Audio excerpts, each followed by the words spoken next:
आ गई बेहया घर का नाम डुबा के। हे राम, इस जन्म में भी ये सब देखना बाकी रह गया था क्या? ऐसे दिन दिखाने से पहले मुझे उठा लेता भगवान। ऐसी चरित्रहीन बहू पल्ले बांध दिए कि ना उगलते बन रहा है ना निगलते बन रहा है। मेरी तो किस्मत ही खराब है। रमा अपनी बहू स्वाति से कह रही थी। तभी ननद भी बोल पड़ी। क्या भाभी, आपको जरा भी शर्म नहीं आई ये सब करते हुए? मेरे कॉलेज में दोस्तों के सामने क्या इज्जत रह जाएगी जब उन्हें आपके बारे में ये सब पता चलेगा। अब पतिदेव की बारी थी। वाह स्वाति, तुमने आज मेरी इज्जत मिट्टी में डुबो ही दी। तुम्हारे रंग ढंग से मुझे अंदाजा तो था ही। पता नहीं मैं ही कॉलेज में कैसे तुम्हारी खूबसूरती के चक्कर में आकर तुमसे प्रेम कर बैठा, ये जानते हुए भी कि कितने लड़के तुम पर लाइन मारते हैं। फिर मैं कैसे फंस गया तुम्हारे जाल में। तुम्हारी वह समाज सेवा, अपने पति को ही अपना सब कुछ मानने वाली बातें, और भी ना जाने कौन कौन सी अच्छी बातों को सुनकर मैं ही पागल तुम्हें अपना बनाने के लिए व्याकुल हो गया था। मुझे लगा था तुम्हारे आने से मेरा परिवार और मेरी जिंदगी दोनों संवर जाएंगे। तुम भी तो मुझसे प्रेम करती थी और हमने अपने रिश्ते का मान रखते हुए शादी भी कर ली। मैं तुम्हें कितना चाहता था स्वाति, किंतु आज तुमने सारी हदें पार कर दी। मैंने तुम्हें घर वालों के खिलाफ जाकर नौकरी करने की इजाजत भी दी ताकि तुम्हारी योग्यता सही दिशा में आगे बढ़ सके। किंतु तुमने क्या किया?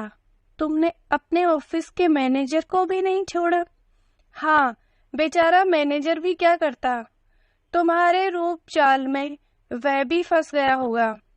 ऑफिस में भी तुमने अपने ऊपर होने वाले अत्याचारों का रोना रोया होगा और सबकी सहानुभूति प्राप्त कर ली होगी।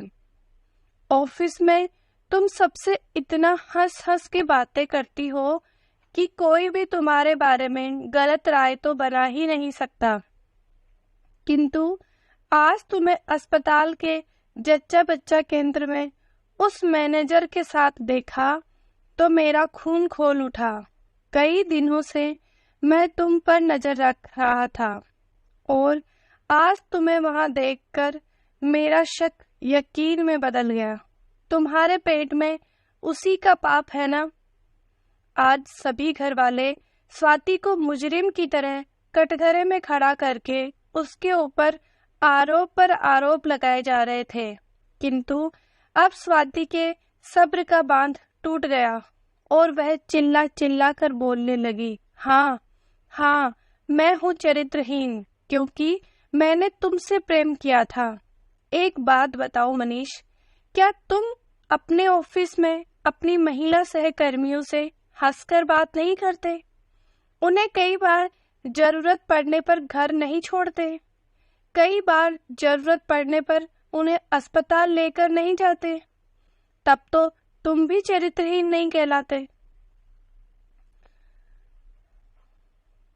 बल्कि वह तो तुम्हारा महिलाओं के प्रति हमदर्दी वाला गुण कहलाता है। मेरा हंसना बोलना ही तुम्हें क्यों उखरता है? अरे, जब एक साथ ऑफिस में काम करते हैं तो थोड़ा बहुत हंसी मजाक तो चलता ही है। तुम्हें याद है पिछले महीने तुम्हारी सहकर्मी जो कि गर्भवती थी, उसे लेकर तुम भी उसी अस्पताल में गए थे और उसके बाद उसे घर तक छोड़ने भी गए थे। क्यों? क्या वह तुम्हारे बच्चे की माँ बनने वाली थी? तुम्हें उसकी इतनी चिंता क्यों थी? क्या उसका पति नहीं था? मनीष, क्योंकि उस वक्त उसकी तबीयत ज्यादा खराब हो रही थी और मुझे अपनी गाड़ी से उसे तुरंत अस्पताल ले जाना पड़ा। वाह मनीष, तुम जो करो वह सही और जो मैं करूं वो गलत है। मेरे चरित्र पर तुमने कितनी आसानी से दाग लगा दिया और तुम बेदाग बच गए। मेरे साथ भी वही सब हुआ था जो तुम्हारी सहकर्मी के साथ हुआ था। मुझे भी मैनेजर साहब तुरंत अपनी गाड़ी से अपनी छोटी बहन समझकर ले गए थे। लेकिन ये सब तुम नहीं समझोगे। आज हमारा बच्चा उन्हीं की वजह से सही सलामत है। आज तुम सब घर वालों ने आधी अधूरी बातें जानकर मेरे चरित्र पर दाग लगा दिया। तुम्हारी खुद की बहन कॉलेज में अपने दोस्तों के साथ हंस हंस के बातें करती है, वह तुम्हें चरित्रहीन नहीं लगती? बताओ मनीष, अब मैं कहाँ जाऊं? मैंने जिस पर विश्वास किया था उसने ही मेरे विश्वास को तोड़ दिया। लेकिन मैं इतनी कमजोर नहीं हूं कि मैं आत्महत्या जैसा कदम उठा लूं। आज मुझे अपने आप पर ही शर्म आ रही है कि मैंने तुम जैसे व्यक्ति से प्रेम किया था जो मेरी भावनाओं को कभी नहीं समझ सकता। प्लीज स्वाति, इस बार हमें माफ कर दो। हमसे बहुत बड़ी गलती हो गई। आगे से किसी के बहकावे में आकर हम ये सब नहीं करेंगे। मैंने अपनी पत्नी पर ही शक किया। आइंदा अगर कभी मैं ऐसा करूं तो मुझे कस के 2 थप्पड़ लगाकर मेरी गलती याद दिला देना।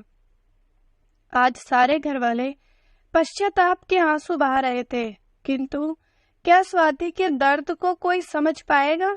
चरित्र पर दाग लगना एक बहुत बड़ा मामला है जिसे स्वाति चाह कर भी नहीं बुला सकती।